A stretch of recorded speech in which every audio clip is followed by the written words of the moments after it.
예, 반갑습니다. 이제 신학서론 5장 그리스도의 계시, 신학의 출발점과 표준입니다. 그래서 그리스도의 계시 이거 한번 기억해 보시기 바랍니다. 먼저 첫 문장을 항상 읽어드릴게요. 신학은 계시에 의존하고 계시에 근거한다. 그러나 그 계시는 일반 계시가 아니라 특별 계시이다. 특별 계시는 그리스도를 증거하고 그리스도에게서 유래한 그리스도의 계시다. 이것이 이제 서철원 교수님이 강조하는 아주 좋은 내용이죠. 이렇게 이제 정확하게 강조하는 신학자들이 많지 않아요. 그런데 이제 우리 교재는 그것을 아주 정확하게 강조를 하고 있죠. 그래서 우리가 신학을 하는 훈련을 할 때 제1번이 이제 계시입니다. 그래서 우리가 믿음, 계시, 성경, 교리 이 네 가지를 지금 우리가 신학으로 생각하고 있죠. 근데 이제 우리가 또 계시로 신학함 했을 때 계시에 근거한다. 계시에 근거한다. 그러니까 우리가 믿음으로 신학을 하잖아요. 그러나 이제 우리 믿음은 하나님께 주신 선물이지만 그 기초가 계시. 그 계시의 내용은 성경. 이 성경을 구체화한 그러한 교회의 결정이 교리라고 보아야 되겠죠. 그래서 이 모든 총칭을 믿음으로 한다. 여기서 또 나오겠습니다만은 그 믿음과 이퀄이 되는 것이 이제 중생한 이성. 왜냐하면 우리는 지금 학문을 하잖아요. 학문은 이성의 작업이거든요. 그때 자연 이성이 아니라 중생한 이성으로 한다. 이것이 우리 교재에 나온 아주 중요한 내용입니다. 여기에서도 마찬가지죠. 신학은 일반 계시로 하지 않고 특별 계시로 한다. 이게 특징인 것이죠. 그래서 우리가 계시를 할 때 일반 계시와 특별 계시로 나누는 훈련, 이것이 계시 이해에 상당히 중요하거든요. 왜냐하면 칼 발트 이후에 계시가 또 우리 신학에 등장했는데 그때 계시는 하나예요. 그래서 칼 발트에게 계시가 하나라는 것이 매우 큰 특징이에요. 그래서 칼 발트가 계시 많이 말을 많이 하니까 우리가 똑같은 계시인 줄 알지만 우리는 특별 계시와 일반 계시로 나누는 사람이죠. 그래서 일반 계시로 신학을 하지 않고 특별 계시로 신학을 한다. 그리고 이 특별 계시를 그리스도의 계시라 이렇게 지목하는 것이 이제 이 서철원 교수님의 아주 큰 특징이죠. 이건 서 교수님의 사상이 아니에요.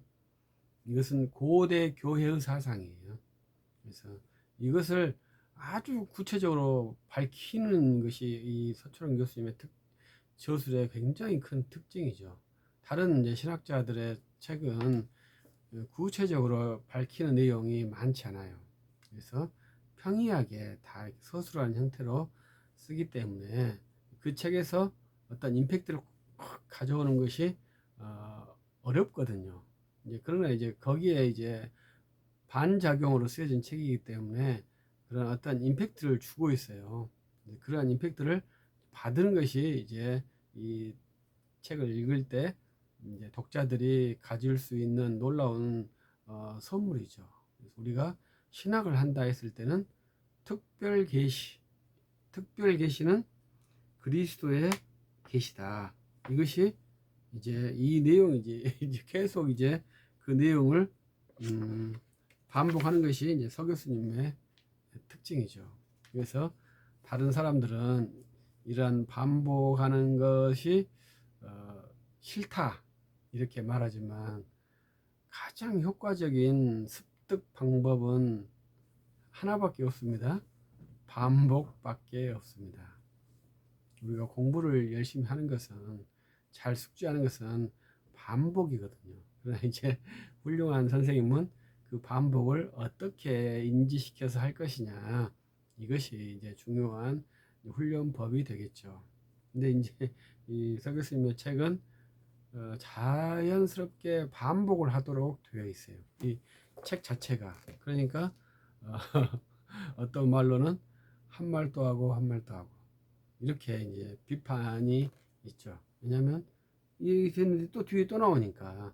그러나 이 책을 그대로 읽히면 자연스럽게 반복이 돼서 그 학문을 자연스럽게 체득할 수 있는 그런 기법을 쓰셨어요. 이제 이러한 기법이 나온 이유는 혼자 사유를 했기 때문에 그렇죠. 어떤 자료들을 배열하는 것. 바빙크 박사님의 개혁 교의학은 자료들을 배열한 것이거든요. 그러한 자료들을 배열해서 총서를 만든 것이 아니라 자기의 사유를 집중해서 만들기 때문에 그러한 이제 반복이 나오는 형태가 되는 것이죠. 그래서 우리들도 그런 훈련들을 계속 해봐야죠. 이 책을 읽으면서 내 사유 훈련을 하면서 이제 거꾸로 우리는 바빙크처럼 방대한 또 사상집을 집대성할 수도 있겠죠. 그래서 이러한 패턴이 유일한 패턴이라고 볼 수 없죠. 왜냐하면 바빙크의 어떻게 보면 반적용이라고도 볼 수 있는 내용이거든요. 그러니까 우리는 또 여기에 대한 순작용, 반작용 이렇게 해서 저술 활동을 하고 사유 훈련을 하는 것이 우리의 방편이 되겠죠. 그래서 우리가 이러한 믿음의 선진들의 사유 세계를 보는 것은 그것을 이렇게 답습하는 것이 아니라 그 사유 훈련, 우리의 러닝 메이트거든요. 우리의 페이스, 또 우리의 그 속도 조절을 해주는 그러한 페이스 메이커도 돼요. 러닝 메이트예요. 이러한 선생님들의 책을 보면서 나의 힘도 강하게 시키기도 하고 속도도 내기도 하고 속도를 늦추기도 하고 이러한 훈련이 이 독서에 있거든요. 그래서 우리 이 한 사람의 체계를 이해한다는 것이 그래서 매우 중요합니다. 그래서 우리는 그 사람의 체계를 이해하고 그 사람의 체계의 라인에 설 것인지 그 사람의 체계를 이해하고 그 사람의 라인에 서지 않을 것인지 이렇게 결정하는 거예요. 이해했기 때문에 그 사람의 체계 그 사람의 체계에 쓰는 게 아닙니다. 이해했기 때문에 나는 이 사람의 체계에 서지 않겠다. 이렇게도 할 수 있는 거예요. 그러니까 우리는 내가 저 사람을 싫어하지만 저 사람의 싫어하는 사람의 제자들보다 내가 그 사람을 더 잘 이해하면 그 사람이 나하고는 원수이지만 그 사람은 나하고 가장 친한 사람이 되는 거예요. 그것이 학문 세계에서 있는 아주 묘한 매력입니다. 우리 옛날 조선시대 때는 그렇게 학파들이 나뉘어서 선생님들이 싸웠어요. 제자들이 막 싸우지만 이 선생은 제자들이 자기를 몰라주기 때문에 좀 마음이 아프죠. 그러나 저기 있는 저 원수는 나를 너무 잘 알아줘. 그러면 누가 진짜 친구겠어요? 참 그것은 이해하기 쉽지 않지만 그런 일이 불가능하지 않습니다. 그러니까 우리들도 좋아하는 사상가가 있고 보류하는 사상가가 있고 싫어하는 사상가가 있고 이렇게 이제 신학자들을 훈련하게 돼 있어요. 이제 어떤 신학자는 어떤 신학자이든지 좋은 것은 취하고 나쁜 것은 버리겠다. 저 이러한 것을 저는 싫어하거든요.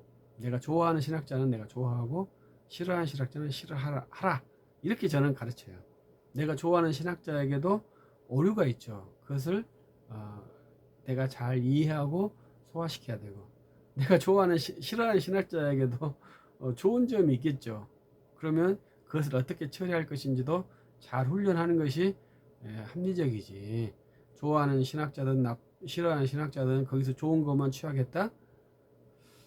이것은 말이 되는 것 같지만 절대 현실화될 수는 없습니다.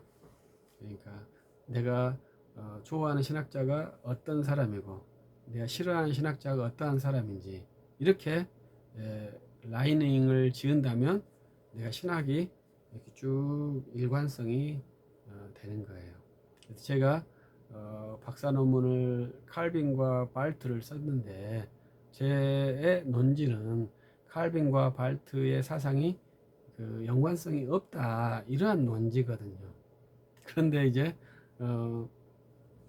많은 사람들이 칼빈과 발트의 연관성을 연구했어요. 근데 그분들은 칼빈과 발트가 연관성이 있는 부분이 있다, 이렇게 또 논문을 쓰신 거예요. 그러면 이제 저는 절대 없다. 근데 그분들은 이제 절대 있다라고는 말하지 않고 어느 정도로 있다, 이렇게 말했을 것입니다. 근데 저는 없다고 말해야 된다, 이렇게 논문을 썼거든요. 근데 그것이 우리가 학문할 때는 필요하다, 이 말이죠. 완전히 틀리겠습니까? 또 완전히 맞겠습니까? 어느 부분에 맞는 부분도 있고 어느 부분에 틀린 부분도 있겠죠. 그러나 핵심에 의해서 이렇게 그룹핑을 해야 되기 때문에 저는 완전히 틀리다, 이렇게 논지를 세워서 박사 논문을 구상을 해서 이렇게 썼거든요. 그러한 것들을 우리가 이제 훈련을 하는 겁니다. 학문에서도. 그래서 내가 좋아하는 사람이 쭉 이렇게 섰는데 거기에서 엉뚱한 사람이 끼어 있으면 사상의 일관성이 약간 떨어지는 거죠. 그래서 우리가 사상의 일관성은 쭉 사람이 동일하게 설 수 있도록 하는 훈련이에요. 그래서 당신은 좋아하는 사람이 누구고 싫어하는 사람이 누굽니까? 신학자들 쭉 배열해 보면 그 사람의 사상이 일관적인지 아니면 들쑥날쑥 되는지 그 신학자들 배열한 거 보면 금방 알죠. 근데 배열하지 않고 다 취할 거예요, 이렇게 말한다면 그건 안 되죠. 근데 최근에 제가 여기 조시 맥도웰링 하는 사람의 책을 봤는데 그 사람은 정말 기가 막히게 책을 썼더라고요. 진짜로 우리가 원하는 거 좋은 거만 빼서 쓸게요. 그렇게 진짜 좋은 거만 빼서 책을 기가 막히게 쓴 케이스는 보긴 했습니다. 그러나 이제 그런 책은 도움이 안 된다고 학문적으로는 도움이 안 된다고 생각을 합니다. 쉽게 즐겁게 읽을 때는 좋겠죠. 그래서 이제 창조 계시, 일반 계시 시작하면 영광의 신학이 된다. 계속 그걸 반복하죠. 자연신학, 창조신학. 그래서 된다. 그리고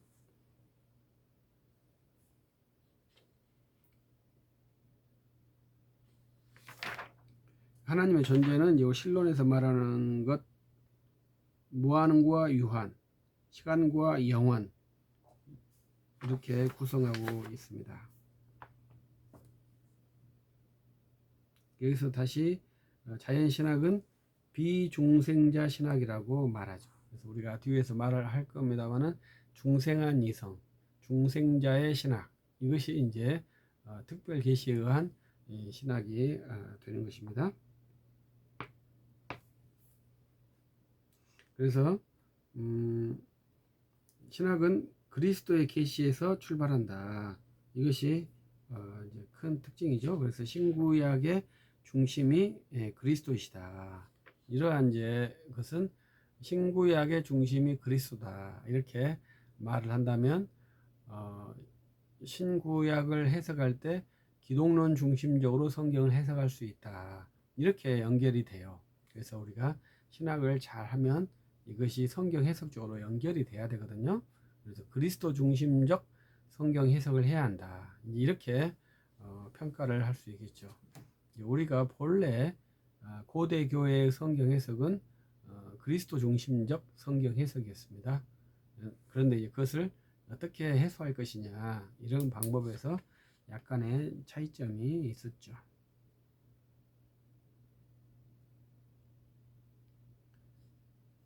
그래서 이제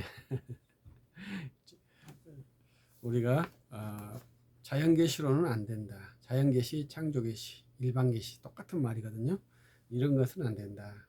그리고 비중생자의 이성으로 신학하면 안 된다. 다 동일한 말입니다.